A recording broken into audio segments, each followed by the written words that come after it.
There is a moment right before someone insults you, betrays you, or humiliates you in front of everyone you love, where you have a choice most people never even know exists. A choice so quiet, so invisible, that nobody around you will notice it happening. But that choice is the difference between a man who breaks and a man who cannot be broken. Marcus Aurelius, the most powerful man alive in his time, discovered this secret while surrounded by enemies, betrayal, and his own crumbling body. And what he found will destroy everything you think you know about strength. We are taught that strength is loud, that the strong man is the one who shouts back, who fights, who never lets an insult slide. We are taught that if someone hurts you and you feel nothing, you are weak, cold, broken inside. But Marcus Aurelius, ruling an empire on the edge of collapse, buried by plague, war, and betrayal from men he trusted with his life, understood something most people spend their entire lives running from. The moment you react, you have already lost. Think about the last time someone said something that cut you deep. A friend who mocked you, a partner who dismissed your pain, a stranger online who tried to make you feel small. What happened in your body? Your chest tightened, your mind raced. You wanted to respond, to defend, to prove them wrong. That feeling, that fire in your chest is not power, it is a leash, and someone else is holding the other end of it. This is the brutal truth hidden inside Stoic philosophy that most people never see. Every time you allow another person's words, actions, or betrayal to control your emotional state, you hand them a piece of your soul. You become a puppet pulled by strings you cannot even see. Marcus Aurelius knew this because he lived it. Senators plotted against him. Soldiers he trusted turned their backs. His own family disappointed him in ways that would break most modern hearts. And yet, in his private journal, the one never meant for public eyes, he wrote lessons not about revenge, but about mastering the one thing no one could ever take from him, his inner world. Here is where most people misunderstand Stoicism completely. And this misunderstanding is costing them their peace every single day. They think being emotionally untouchable means feeling nothing, numbness, suppression, pretending everything is fine while dying inside. This is not strength. This is a trap disguised as strength. True emotional mastery is not the absence of feeling.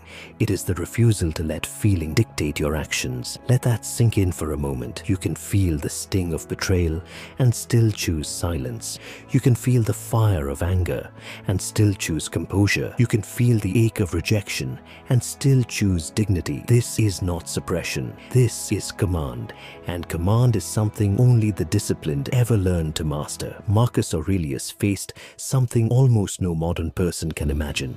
Men who smiled to his face while writing letters to overthrow him. Soldiers who followed him into war, only to abandon loyalty the moment his power seemed to waver. If there was ever a man with reason to become bitter, paranoid, vengeful, it was him. Yet what he built instead was a mind so disciplined that betrayal could not touch the core of who he was, not because he did not feel it, but because he refused to let it define him. Here is the twist most people never expect. Becoming emotionally untouchable does not mean you stop caring about people. It means you stop needing their approval to feel whole. This single shift changes everything, because the moment your peace depends on how others treat you, you are not free. You are a hostage disguised as a functioning human being. Think about the people in your life who seem unbothered by criticism, unaffected by drama, calm in chaos. You probably assume they are naturally wired that way. But what if I told you that is not true? What if the truth is far darker and far more empowering? Every person who seems emotionally untouchable has been broken before. They have felt humiliation. They have felt heartbreak. They have felt the sting of being betrayed by people they trusted completely. But somewhere in their pain, they made a decision most people never make. They decided their inner peace was no longer negotiable. This is the hidden warning inside Marcus Aurelius's philosophy that almost nobody talks about. If you do not consciously choose what controls your emotions, something else will. Your ego will control you.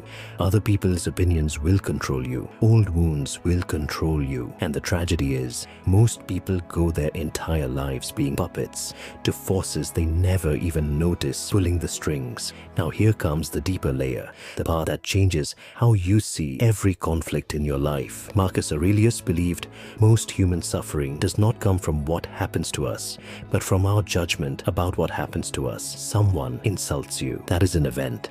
The pain you feel afterward is not from the insult itself, but from the meaning you attach to it. You interpret it as an attack on your identity, your worth, your pride. But what if the insult means nothing about your worth at all?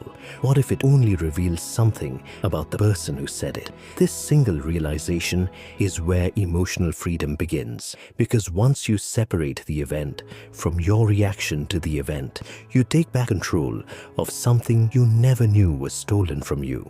This is not about pretending pain does not exist. It is about refusing to let pain make decisions for you. Here is a hard truth.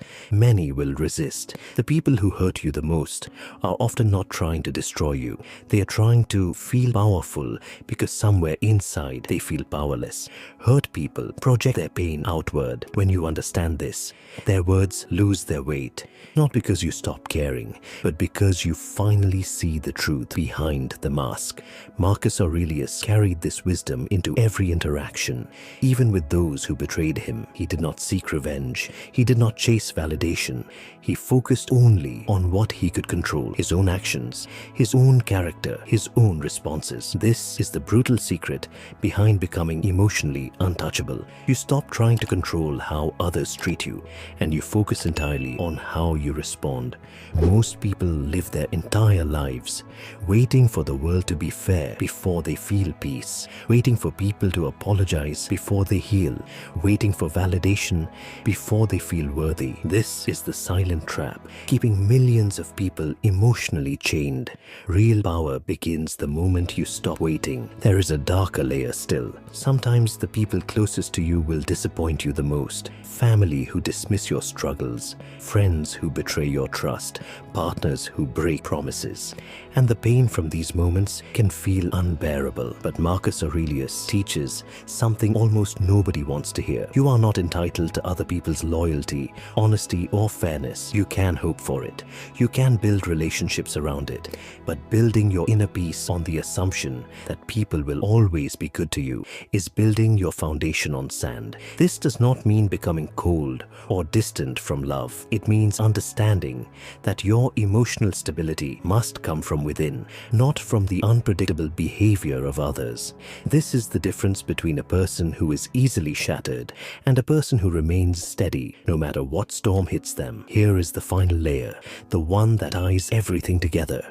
Becoming emotionally untouchable is not about becoming untouchable to pain. It is about becoming untouchable to control.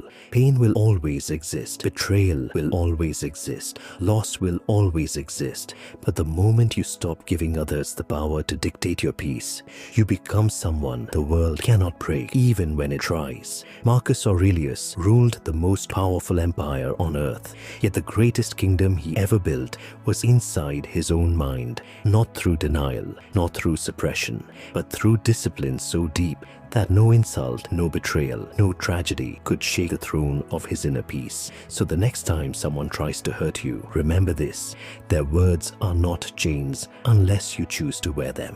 Their betrayal is not a life sentence unless you let it define your future. Your silence is not weakness. It is the sound of a person who has finally stopped giving away power for free. The world will always test you. People will always disappoint you. Life will always throw pain your way. But the moment you stop reacting from wounds and start responding from wisdom, you become something rare, something powerful, something almost impossible to destroy. You become emotionally untouchable, not because you feel nothing, but because you have finally learned the one truth most people never discover in a lifetime. Your peace was never meant to be controlled by anyone but you.